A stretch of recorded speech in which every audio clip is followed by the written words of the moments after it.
ఆదుకునే నా పెన్నిది అనే పాట పాడుతూ దేవుని స్తుతిద్దాం.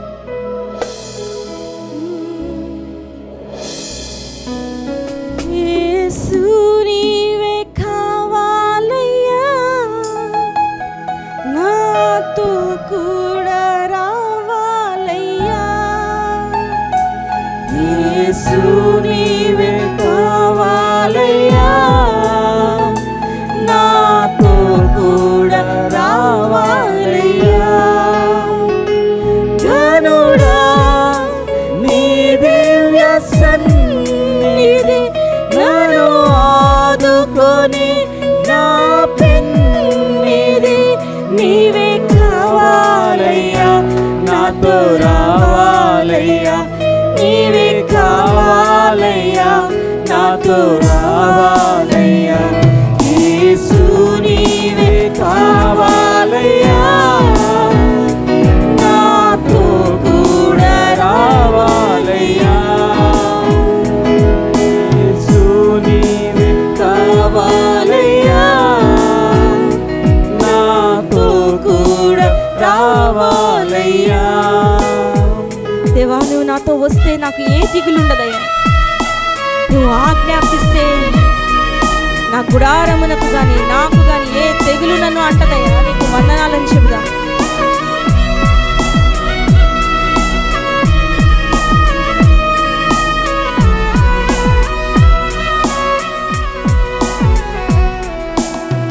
నీవే నాతో వస్తే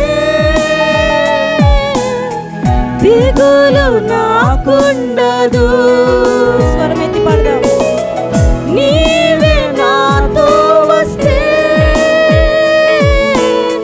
దిగులు నాకుండదు. నీవే ఆజ్ఞాపిస్తే దిగులు నన్నంటదు. నీవే ఆజ్ఞాపిస్తే దిగులు నన్నంటదు. నీవే కావాలయ్యా, నాతో రావాలయ్యా. నీవే కావాలయ్యా, నాతో రావాలయ్యా. యేసు నీవే కావాలయ్యా, నాతో కూడా రావాలయ్యా.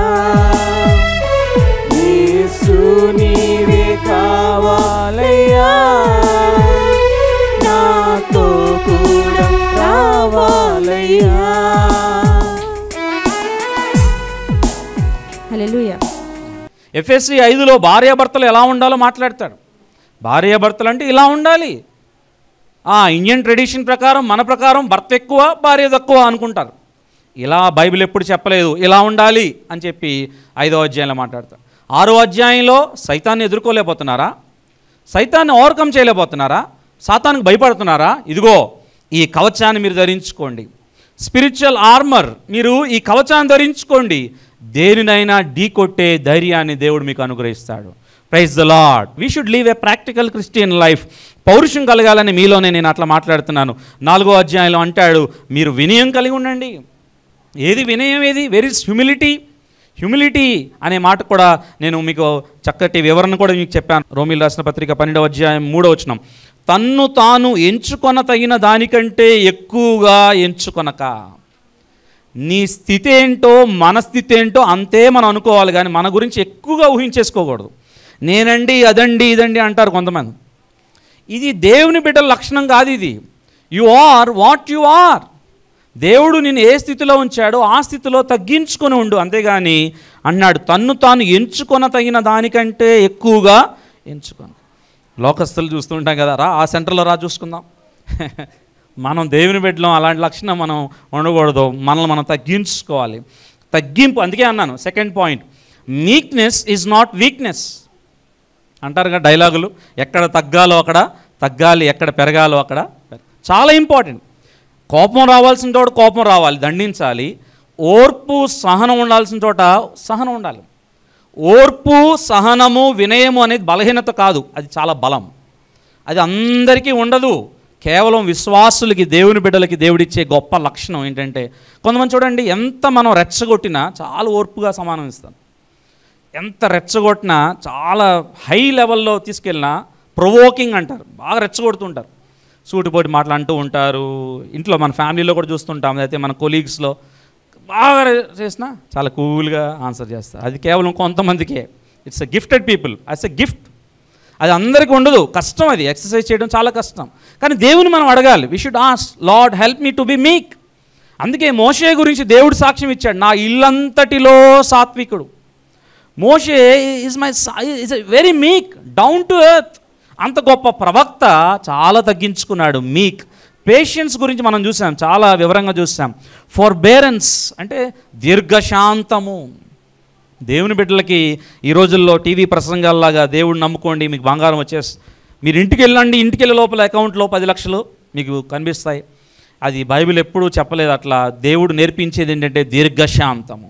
అది ఆత్మ ఫలముల్లో ఒక ఫలం. అది దేవుడు కార్యం చేస్తాడా? కార్యం చేస్తాడు. దేవుడు కార్యం ఆలస్యం అవుతుందా? ఓర్పు వహించు, దీర్ఘశాంతం. పెళ్ళయింది, 25 సంవత్సరాలు పిల్లలు లేరు. ఎవరికి? అబ్రహాంకి. 1 సంవత్సరం, 2 సంవత్సరాలు, 3 సంవత్సరాలు, 5 సంవత్సరాలు ఆగచ్చు. 25 సంవత్సరాలు అందరూ ఏమన్నారు? గొడ్రాలా గొడ్రాలా అంటున్నారు. 25 సంవత్సరాలు ఓర్పు వహించింది దేవుడు. అబ్రహాం విశ్వాసాన్ని కనపరచలేదా? చిన్న కుర్రోడు, పెళ్లి కావాల్సిన కుర్రోడు, ఉడుకు రక్తంలో ఉన్నాడు, తీసుకెళ్ళి జైల్లో పడేశారు. 17 సంవత్సరాలు 17 సంవత్సరాల వయసులో జైల్లో పడేస్తే 13 సంవత్సరాలు జైల్లో ఉన్నాడు. 17 + 13 ఎంత? కరెక్ట్గా పెళ్ళయ్యే స్టేజ్కి దేవుడు బయటికి తీసుకొచ్చాడు. మంచి పెళ్లి కూతురుని దేవుడు ఇచ్చాడు. So God's delay is not God's denial. God's delay is not God's denial. దేవుడు ఆలస్యం చేస్తున్నాడు అంటే ఆయన తిరస్కరిస్తున్నాడు కాదు. దేవుడు ఆలస్యం చేస్తున్నాడంటే ఆయన చిత్తం ఏమై ఉందో అని మనం ఏం చేయాలంటే దీర్ఘశాంతం కలిగి, మనం సంఘంలో కూడా దీర్ఘశాంతముతో, అందరూ ఒకేలాగా ఉండరు, ఒక్కొక్కరు ఒక్కొక్క టెంపర్స్ ఒక్కొక్కలాగా ఉంటాయి, ఒక్కొక్కరు ఒక్కొక్కలాగా మాట్లాడతారు. కానీ సంఘంలో మనం ఏం చేయాలంటే వారు ఎవరైనప్పటికీ దేవుని ప్రేమను వారికి చూపించాలి. సంఘంలో isolation is not possible in the church. ఒక్కడనే అలా వస్తానండి, అట్లా కూర్చుంటాను, దేవుడు నాకు సంబంధం, నేను మరి అయిపోయినాక వెళ్ళిపోతాను, అది వాక్యానుసారం కాదు. అది వాక్యం, బైబిల్ చెప్పట్లేదు అట్లా. వాక్యం ఏం చెప్తుందంటే సంఘం అంటే అందరితో కలిసి నువ్వు జీవించాలి, ఒకరినొకరు ప్రోత్సహించుకోవాలి. Church is a family, church is a body అనే విషయాల్ని ఈరోజు ప్రత్యేకంగా మనం ధ్యానం చేయబోతున్నాం. ఎఫెసీయులకు రాసిన పత్రిక 4వ అధ్యాయము 7వ వచనం నుండి మనం క్లుప్తంగా సమయాన్ని బట్టి మనం చూద్దాం. 7వ వచనం, ఎఫెసీయులకు రాసిన పత్రిక 4:7, పేజ్ నెంబర్ 175.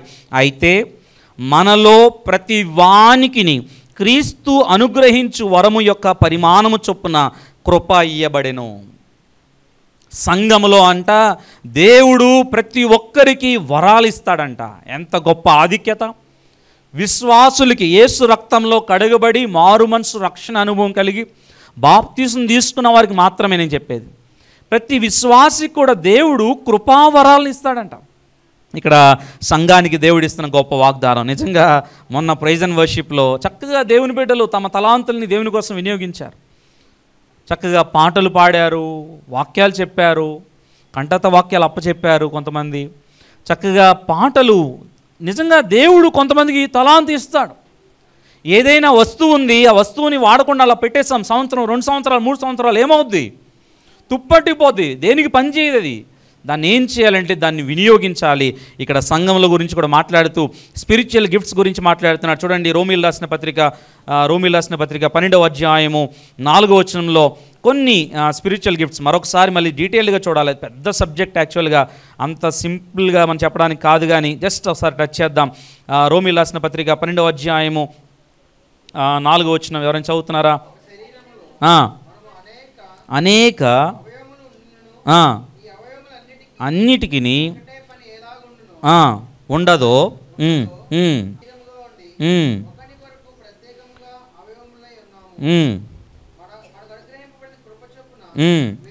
వెవ్వేరు కృపావరములు కలిగిన వారమై ఉన్నాము గనుక, ప్రవచన వరమైతే విశ్వాస పరిమాణము చొప్పున ప్రవచింతుము, పరిచర్య అయితే పరిచర్యలోను, బోధించువాడైతే బోధించుటలోను, హెచ్చరించువాడైతే హెచ్చరించుటలోను పని కలిగి ఉందము. కొన్నిసార్లు ఏమనుకుంటామంటే నాకేమీ రాదు, నేనేమీ చేయలేను, వచ్చి కూర్చుంటాను, వెళ్ళిపోతాను. నో, సంఘంలో ప్రతి ఒక్కరికంట దేవుడు గిఫ్ట్స్ ఇస్తాడంట. క్లాస్లో ఉన్నప్పుడు, ఒక క్లాస్ రూమ్లో ఉన్నప్పుడు మనం జస్ట్ వచ్చి కూర్చొని వెళ్ళిపోం. క్లాస్లో కంప్లీట్ చేస్తుంటాం. టీచర్ క్వశ్చన్ అడిగినప్పుడు ఆన్సర్ చెప్పడానికి ప్రయత్నం చేస్తుంటాం. టెస్టులు పెట్టినప్పుడు మార్కులు తెచ్చుకోవడానికి ప్రయత్నం చేస్తాం. ప్రాజెక్ట్లో ప్రూవ్ చేసుకోవడానికి ప్రయత్నం చేస్తాం. అట్లా చర్చ్లో కూడా దేవుడు మన టాలెంట్స్ని, మన గిఫ్ట్స్ని వాడాలి అని ఆశపడుతున్నాడు.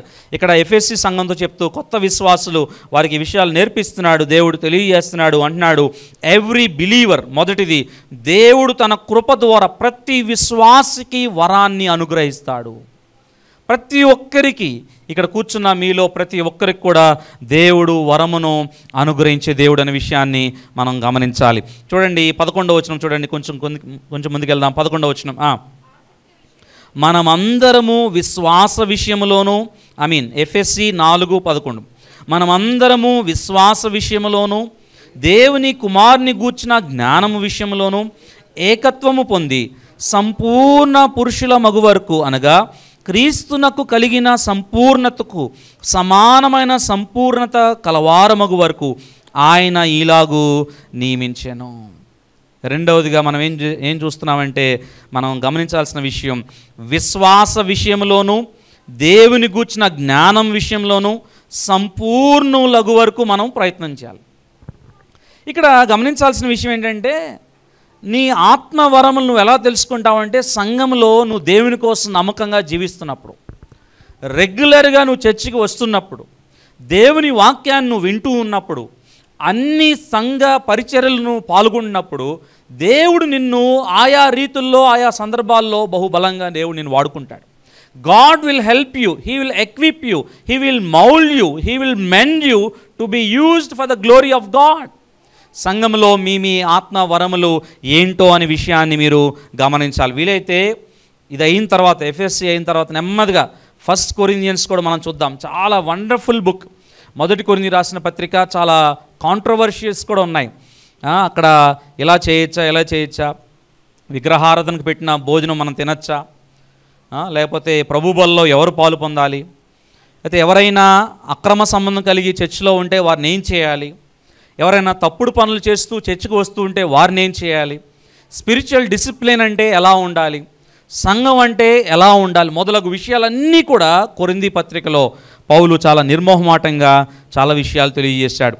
కనుక ఇక్కడ కూడా మనం చూస్తున్నాం ఏంటంటే, సంపూర్ణ పురుషులకు వరకు నాలెడ్జ్ ఆఫ్ క్రైస్ట్, క్రీస్తును గూర్చిన జ్ఞానాన్ని మనం కలిగి ఉండాలి. మొదటిగా ఆత్మీయ మెట్టులో చాలాసార్లు మనం చప్పబడిపోతున్నాం.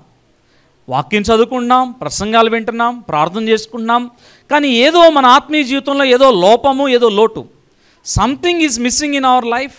ఏదో చప్పదనం, ఏదో లోటు. దేవునితో తొలి దినాల్లో ఉన్న వ్యక్తిగత సహవాసం ఈ రోజుల్లో మనకు లేదేమో. మనం దేవునిలో సంపూర్ణులం కావాలంటే దేవుని గూర్చిన జ్ఞానాన్ని మనం కలిగి ఉండాలి. ఇక్కడ వాడబడిన గ్రీక్ మాట ఏంటంటే ఎపిగ్నాసిస్.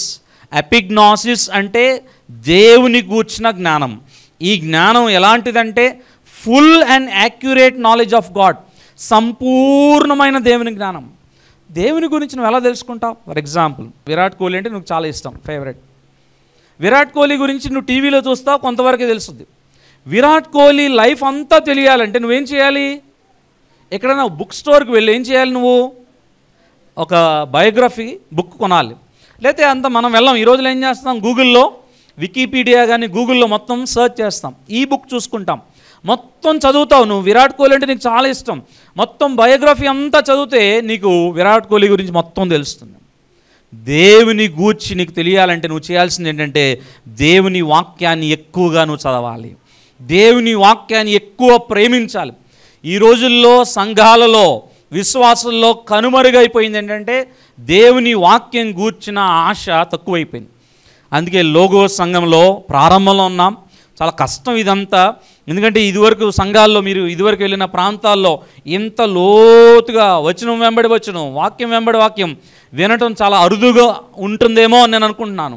సహజంగా ఒక అరగంట సేపు ఆయన మాట్లాడతారు, ప్రసంగం ఇచ్చేస్తారు, మనం వెళ్ళిపోతాం కానుక వేసి. కానీ ఇక్కడ మనం చేస్తున్న పని ఏంటంటే we are having the deep knowledge of Christ. ఎవరినైనా ఒక గర్ల్ ఫ్రెండ్, ఒక అమ్మాయిని నువ్వు ప్రేమించాలంటే అమ్మాయి గురించి మొత్తం తెలుసుకుంటాను. బ్యాక్గ్రౌండ్ ఏంటో తెలుసుకుంటావు, అమ్మాయి యాటిట్యూడ్ ఏంటో తెలుసుకుంటావు, క్యారెక్టర్ ఏంటో తెలుసుకుంటావు. దేవుణ్ణి నువ్వు ప్రేమించాలంటే దేవుని గురించి నువ్వు తెలుసుకోవాలి. ఎక్కువగా ఎక్స్పీరియన్షియల్గా వెళ్తాం మనం. దేవుడు నా కాలు నొప్పులు తగ్గించాడండి, దేవుడు చాలా మంచోడండి, దేవుడు నా జలుబు తగ్గించాడండి, దేవుడు చాలా లిమిటెడ్గా నువ్వు ఆలోచిస్తున్నావు దేవుని గురించి. గాడ్ ఈజ్ బియాండ్ జలుబు కాలు నొప్పులు. God is beyond your understanding. God is your creator, sustainer, and he will lead you till the end. అంతము వరకు కూడా నిన్ను నడిపించగల సమర్థుడు. గట్టిగా చప్పలు కొట్టి దేవుని మహింపడదామా? నో మ్యాటర్ వాట్, పరిస్థితులు ఏమైనప్పటికీ, అలలు సునామీలు ఎన్ని వచ్చినా అన్ని పరిస్థితుల్లో కూడా నిన్ను చేసినవాడు, నిన్ను ముందుగానే నిర్ణయించుకున్నవాడు, నిన్ను ఏర్పాటు చేసుకున్నవాడు, నువ్వు కావాలని కోరుకున్నవాడు అంతము వరకు కూడా నిన్ను నడిపిస్తాడు. అంతం వరకు అంటే నీ చదువులు, నీ పెళ్ళి, నీ పిల్లలు, ఉద్యోగం అన్నీ ఉన్నాయి ప్యాకేజీలో. నువ్వేం ఆలోచిస్తున్నావు? కొంచెమే ఆలోచిస్తున్నావు, చాలా లిమిటెడ్గా ఆలోచిస్తున్నావు. నాకు జాబ్ వస్తే చాలా, యేసయ్యా నీకు వందనాలయ్యా, హల్లెలూయా స్తుతి మహిమ. నువ్వు లిమిటెడ్గా ఆలోచిస్తున్నావు. God is beyond your knowledge, you should go beyond it. నువ్వు దేవుణ్ణి ప్రేమిస్తే దేవుని గురించి ఎక్కువగా తెలుసుకుంటావు. ఈ జ్ఞానము రక్షణార్థమైన జ్ఞానం మాత్రమే కాదు, దానికి మించినది. అదేంటంటే you need to have a deeper relationship with the lord Jesus Christ. దేవునితో నీకు వ్యక్తిగతంగా పెనవేసుకున్న బంధం నీకు కావాలి. ఇప్పుడు జాన్ విజయ్ కుమార్ గారి గురించి తెలుసుకోవాలంటే యూట్యూబ్లో కానీ లేదా అక్కడెక్కడ వాళ్ళు వీళ్ళు చెప్పిన మాటలు కాదు. ఏం చేయాలి? మీరు నాతో గడపాలి, నాతో సమయం గడపాలి. వాళ్ళు వీళ్ళు చెప్పి 4 మాటలు, నలుగురు రోడ్డు మీద 4 మాటలు చెప్తారు. ఆయన ఇట్లా అండి, ఆయన ఇట్లా అండి. ఎవరి గురించి అయినా అంతే. మీ గురించి కూడా 4 మాటలు అడిగి చెప్తాను. 6 మాటలు నమ్మితే నేను మోసపోతాను. నేనేం చేయాలి? డైరెక్ట్గా నీతో గడపాలి. నేను టైం డైరెక్ట్గా మీతో నేను కొంత సమయం గడిపితే మీ గురించి ఫ్రాంక్గా నాకు తెలుస్తుంది. అంతేగాని వాళ్ళు వీళ్ళు చెప్పే మాటలు వినడానికి మనం ఇష్టపడకూడదు. దేవుని గురించి కూడా వాళ్ళు ఎవరో సాక్ష్యం చెప్పారండి, నిజంగా ఆ దేవుడు నాకు కూడా చేస్తే నేను దేవుని దగ్గరికి వస్తానండి, నాకు దేవుడి కార్యం చేస్తే ఇంకా ప్రార్థన చేసుకుంటానండి. ఇవేమి వితౌట్ ఎనీ లిమిటేషన్స్ నువ్వు చేయాల్సిన పని ఏంటంటే దేవుని ఎక్కువగా తెలుసుకోవడానికి ప్రయత్నం చేయాలి. ఇక్కడ అదే అంటున్నాడు 11వ వచనంలో, మనమందరము విశ్వాస విషయంలోను దేవుని కుమారుని గూర్చిన జ్ఞాన విషయంలోను ఏకత్వము పొంది సంపూర్ణ పురుషుల మగు వరకు, అనగా క్రీస్తునకు కలిగిన సంపూర్ణతకు సమానమైన సంపూర్ణత కలవారు. మీకు అర్థమవుతుందో లేదో, అంటే ఇది చాలా క్లిష్టమైన పుస్తకం, చాలా సింప్లిఫై చేసి నేను చెప్తున్నాను. ఇక్కడ ఏమన్నాడు తెలుసా? క్రీస్తుకు కలిగిన సంపూర్ణత అన్నాడు. How dare! క్రీస్తులాగా మనం ఉండగలమా? You should try, you should go on, you should proceed. క్రీస్తులాగా. అందుకనే అమ్మో ఇంత ధైర్యంగా ఈ స్టేట్మెంట్ ఎవరు ఇవ్వలేరేమో ప్రపంచంలో. 1 కొరింథీ రాసిన పత్రిక 11వ అధ్యాయము 1వ వచనం. ఇంత డేరింగ్, ఇంత డాషింగ్, ఇంత కమిట్మెంట్తో చెప్పిన మాట ఇంకెవరు లేరు బైబిల్లో. 1 కొరింథీ 11:1 అంటాడు, నేను క్రీస్తుని పోలి నడుచుకున్న ప్రకారము మీరు నన్ను పోలి నడుచుకోనండి. అబ్బాబ్బా, ఎంత గట్స్ ఉండాలి ఈ మాట చెప్పాలంటే. పౌలు అంటున్నాడు, నేను క్రీస్తును పోలి నడుచుకున్న ప్రకారము నేను నడుచుకున్నాను. క్రీస్తు ఎలా ఉన్నాడో ఆయన చూసి నేను ఇమిటేట్ చేస్తున్నాను, అనుకరిస్తున్నాను. నేను ఆయనలాగా నేను నడుస్తున్నాను.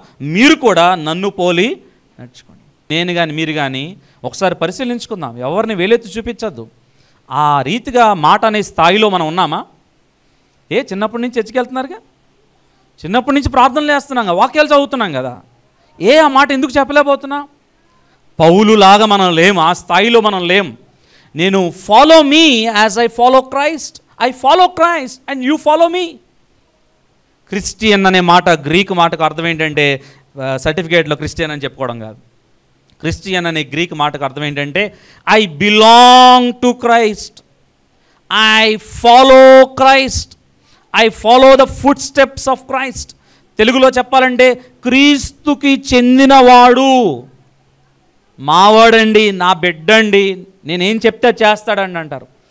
మనం నిజంగా క్రైస్తవులం అయితే మనం ఏం చేయాలంటే క్రీస్తుకు చెందిన వారంగా క్రీస్తుని పోలి నడుచుకోవాలి. ఇక్కడ అంటున్నాడు ఆ మాట 12వ వచనంలో, క్రీస్తునకు కలిగిన సంపూర్ణతకు సమానమైన సంపూర్ణత.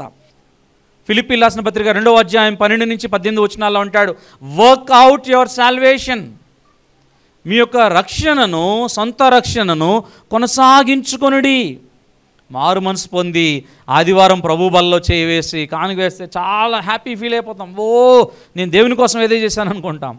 దేవుడు అది చెప్పట్లేదు. You should proceed, work out, continue till the end. చివరి వరకు కూడా ఇదే రక్షణను మీరు కొనసాగించాలి. అందుకని మనం కొనసాగించాలంటే దేవునితో వ్యక్తిగతంగా మనకు సహవాసం ఉండాలి. ఎంతకాలం అయింది పట్టుమని ఒక గంట సేపు ప్రార్థన చేసి? ఎంతకాలం అయింది కన్నీటితో దేవునితో గడిపి? ఎంతకాలం అయింది నీ మనస్సు దేవునితో విప్పి మాట్లాడి? ఇవేమీ చేయము, దేవుడు మాత్రం కార్యాలు చేయాలి. దేవుణ్ణి ఎక్కువగా మనం యూజ్ అండ్ త్రో, అవసరాలకు వాడుకుంటున్నాం. ఎఫెసీ సంఘంతో చెప్తున్నాడు, మీరు దేవుని గూర్చిన జ్ఞానాన్ని కలిగి ఉండాలి, మీ జ్ఞానము సంపూర్ణంగా ఉండాలి, మీ జ్ఞానము క్రీస్తుకు కలిగిన జ్ఞానములాగా మీరు కలిగి ఉండాలంటున్నాడు. చూడండి 13వ వచనం, కొంచెం కిందకి వెళ్ళిపోదాం. నెక్స్ట్ 13వ వచనం చూడండి. పరిశుద్ధులు సంపూర్ణులగునట్లు క్రీస్తు శరీరము క్షేమాభివృద్ధి చెందుటకును పరిచర్య ధర్మము జరుగుటకును ఆయన కొందరిని అపోస్తలుగాను, కొందరిని ప్రవక్తలుగాను, కొందరిని సువార్తికులుగాను, కొందరిని కాపరులుగాను, ఉపదేశకులుగాను నియమించెను. చాలండి. ఇక్కడ ప్రాముఖ్యమైనది సంఘములో దేవుడిస్తున్న ఆత్మవరముల్లో 4 చూడాలి. ఇక్కడ గ్రీకులో అయితే 4 ఉన్నాయి, తెలుగులో అయితే 5 ఉన్నాయి. ఇక్కడ 4 విషయాలు ఆత్మవరములో. మొదటిది అపోస్తలులు, రెండవది ప్రవక్తలు, మూడవది సువార్తికులు, నాలుగవది కాపరులు మరియు ఉపదేశకులు. గ్రీకులో 2 ఒకే రీతిగా ఉపయోగించాడు. పాస్టర్స్ అండ్ టీచర్స్, ఇద్దరు వేరు కాదు. A pastor should be a teacher, a teacher should be a pastor, అట్లా 2 కలిపి ఉపయోగించాడు. ఆ దినాల్లో దేవుడు వాడుకున్న బలమైన సాధనం ఎవరంటే మొదటి 2 వారు. ఈ దినాన అపోస్తులు ప్రవక్తలను మనం చెప్పలేం, కానీ ఆ దినాల్లో, తొలి దినాల్లో సంఘం కట్టబట్టడానికి చూడండి, పక్క పేజీలోనే ఉంది 2:20లో క్రీస్తు యేసే ముఖ్యమైన మూలరాయి ఉండగా అపోస్తులను ప్రవక్తలను వేసిన పునాది మీద మీరు కట్టబడింది. ఆల్రెడీ పునాది వేయబడింది, ఆల్రెడీ ఫౌండేషన్ అయిపోయింది. ఎవరు వేశారు ఆ ఫౌండేషను? అపోస్తులు, ప్రవక్తలు. దీన్ని కొనసాగించాల్సిన వారు ఎవరంటే సువార్తికులు, సంఘ కాపరులు మరియు బోధకులు. సువార్తికుడు అనే మాటకు అర్థం ఏంటంటే ఇవాంజలియోన్. ఇవాంజలియోన్ అంటే గాస్పల్, అంటే గుడ్ న్యూస్. కొంతమందికి నిజంగా గిఫ్ట్ ఉంటుంది, చక్కటి సువార్త ప్రకటించగలరు, చక్కటి దేవుని ప్రేమను ప్రకటించగలరు. ఎవరైనా నూతనంగా ట్రైన్లో, బస్సులో కనిపిస్తే చక్కగా దేవుని ప్రేమ గురించి 2 నిమిషాల్లో చెప్పగలరు. అది దేవుడు ఇచ్చిన తలాంతే, అది ఎవరో చెప్పవసరంలా నీ గురించి. God has gifted you, use it for the glory of God. దేవుడు ఇచ్చిన తలాంతుల్ని మనం వినియోగించకపోతే టైం అయిపోతుంది, సంవత్సరాలు గడిచిపోతున్నాయి. చాలా అతి త్వరలో యేసుక్రీస్తు వారు తిరిగి రాబోతున్నారు. దేవుడిచ్చిన టైంని యూజ్ చేసుకోకపోతే తర్వాత నువ్వు రిగ్రెట్ అవుతావు. ఇక్కడ దేవుడు ఇస్తున్న సంఘానికి, సంఘంలోనే కొంతమందికి దేవుడిస్తున్న గిఫ్ట్ ఏంటంటే సువార్తికులుగా దేవుడు వాడుకుంటాడంట, ఇవాంజలిస్ట్. నా ఆశ కూడా అదే. ఒక 10 సంవత్సరాల్లో దేవుడు ఒక 10 మంది సువార్తికులను లోగోస్ సంఘంలో నుంచి లేపాలని భారంగా నేను ప్రార్థన చేస్తున్నాను. Praise the lord. సువార్తికుడు అన్నవాడు సంఘం నుంచి పంపబడాలి, సంఘం నుంచి వెళ్ళాలి. ఆ రోజుల్లో ఏం చేసేవారు?